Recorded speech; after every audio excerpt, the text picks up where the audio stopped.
सोचिए, साल है 233 BCE, जगह बेबीलोन।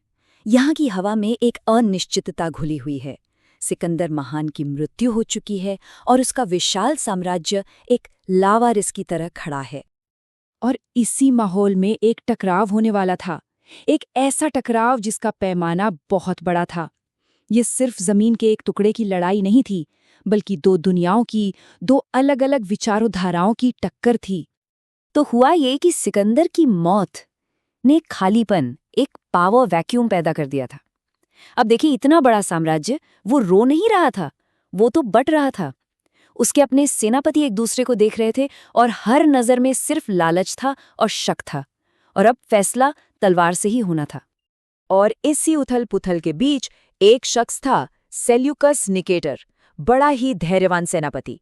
उसने धीरे धीरे इन टुकड़ों को जोड़कर अपना साम्राज्य खड़ा किया और उसकी नजरें थी पूर्व की ओर, भारत पर। वो जानता था कि सिकंदर वहां तक पहुंचा तो था, लड़ा भी था, पर भारत को जीत नहीं पाया था। तो सेल्यूकस के लिए भारत क्या था? एक अधूरा काम, जिसे अब उसे पूरा करना था। लेकिन कहानी का सिर्फ एक पहलू ये नहीं है, क्योंकि ठीक उसी वक्त हजारों मील दूर भारत की खंडित धरती पर भी एक नई शक्ति जन्म ले रही थी। एक ऐसा शासक जो सिकंदर के इस वारिस को सीधी चुनौती देने वाला था। तो अब मैदान में दो खिलाड़ी थे। एक तरफ सेल्यूकस, जिसके पास सिकंदर की विरासत थी, एक बना बनाया साम्राज्य था, और दूसरी तरफ चंद्रगुप्त मौर्य, जिसके पास कोई राजघराना नहीं था, कोई विरासत का ताज नहीं था। उसके पास थे तो सिर्फ एक गुरु, चाणक्य। और चाणक्य ने उसे सिखाया था कि साम्राज्य तलवार की नोक पर नहीं, बल्कि एक मजबूत व्यवस्था से बनता है। और यही सोच, यही चाणक्य नीति चंद्रगुप्त की सबसे बड़ी ताकत थी। देखिए, मौर्य साम्राज्य सिर्फ फौज के दम पर नहीं खड़ा हुआ। इसके पीछे थी एक गहरी सोच, एक रणनीति। जासूसों का जाल बिछाया गया, सेना को नए तरीके से संगठित किया गया, और तब जाकर एक नए साम्राज्य का जन्म हुआ। तो अब मंच सज चुका था।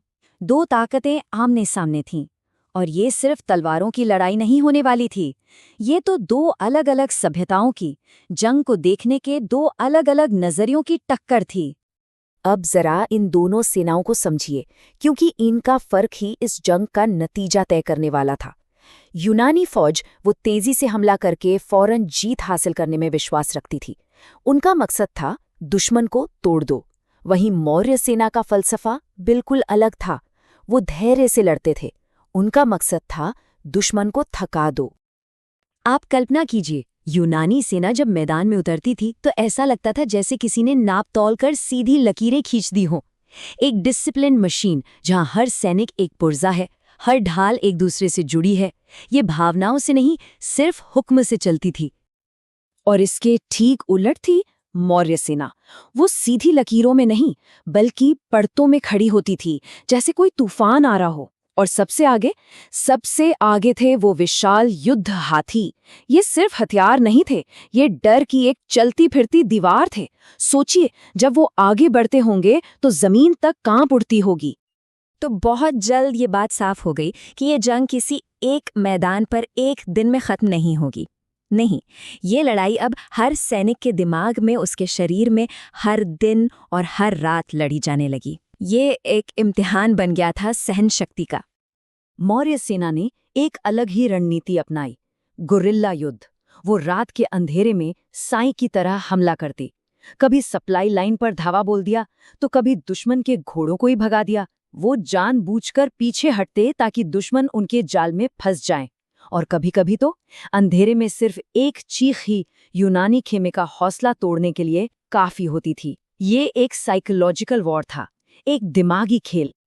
तो जैसा कि कहा गया है, ये जंग तलवार से कम और सब्र से ज्यादा लड़ी जा रही थी। असल लड़ाई इस बात की थी कि कौन ज्यादा रातें जाग सकता है, कौन ज्यादा भूख बर्दाश्त कर सकता है, और कौन अपने डर पर ज्यादा देर काबू रख सकता है। अब जरा सेल्यूकस के बारे में सोचिए। अपने खिमे में वो अकेला, और उसके दिमाग में कश्मकश चल रही थी। उसे ये एहसास हो रहा था कि ये जंग उसके साम्राज्य को दो हिस्सों में खींच रही है। अगर वो भारत में और आगे बढ़ा तो पश्चिम में बगावत हो सकती है, पूरा साम्राज्य हाथ से जा सकता है। और तब उसे शायद समझ आया होगा कि इतिहास सिर्फ बहादुरी से नहीं बल्कि सही वक्त पर लिए गए मुश्किल फैसलों से भी बनता है।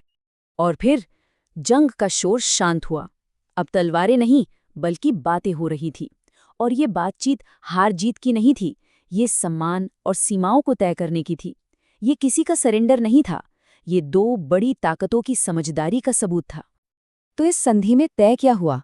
पहला, सिंधु नदी का एक बहुत बड़ा इलाका मौर्य साम्राज्य को दे दिया गया। दूसरा, इसके बदले में सेल्यूकस को मिले 500 युद्ध हाथी, जो उस जमाने की सबसे बड़ी मिलिट्री टेक्नोलॉजी थी।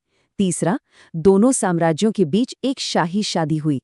और चौथा, पहली बार दोनों सभ्यताओं के बीच डिप्लोमैटिक रिलेशंस यानी राजनयिक संबंध बने। ये 500 का आंकड़ा, ये सिर्फ एक नंबर नहीं है।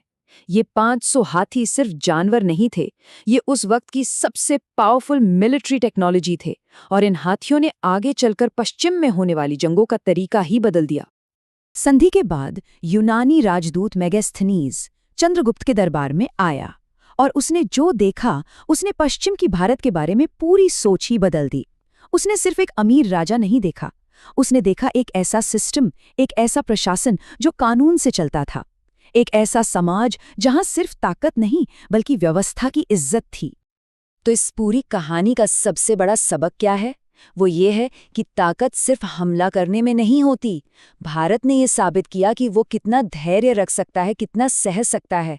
इतिहास ने उस दिन सीखा कि स्थिरता, स्टेबिलिटी भी ताकत का ही एक रूप है। और ये जंग अपने पीछे एक बड़ा सवाल छोड़ गई कि क्या सबसे बड़ी जीत हमेशा जंग के मैदान में ही हासिल होती है या कभी-कभी बातचीत की मेज पर?